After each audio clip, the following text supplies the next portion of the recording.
22 حدثنا ابو النعمان. میریم به متن فارسی. متن عربی برای مفتی، متن فارسی برای انسان خوب. 69 22 از حماد ابن زید از ایوب روایت است که اکرمه گفت. چی گفت اکرمه بزرگوار؟ زنادقه را نزد علی آوردن، کافران را نزد علی آوردن. زنادقه کسایی که کافر می‌ورزند و کسایی که شرک می‌ورزند. یک میکروفونک باز است مزاحمت میکنه. نزد علی آوردن و آنان را سوختاند. سبحان الله و بحمده لا اله الا الله محمد رسول الله. بیشک محمد فرستاده خدا بوده. خلیفه چهارم دین انسان میسوزانه. دین خشونت نیست دوستان. علی اشتباه کرده بود.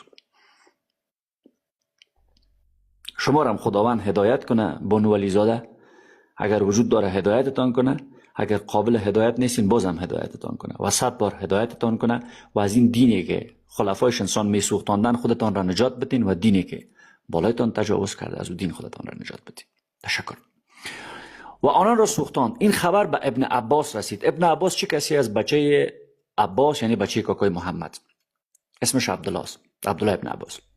رسید و گفت اگر من بجای وی بودم ایشان را نمی سوختاندم. گفته علی کار بد کرد، من بودم نمی سوختاندم، زیرا پیامبر از سوختاندن انسان منع کرده و فرموده است به عذاب خدا عذاب نکنید. یعنی خدای متعال در میته و میتونه بسوزانه.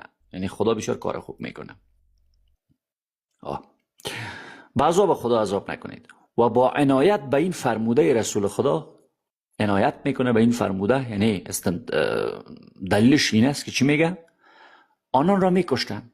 آفرین، این نمی سوختانده میکشته. این انسان خوبشان است. یعنی گفتم من در نمیدادم میکشتمشان، فقط شمشیری میزدم برگردنش.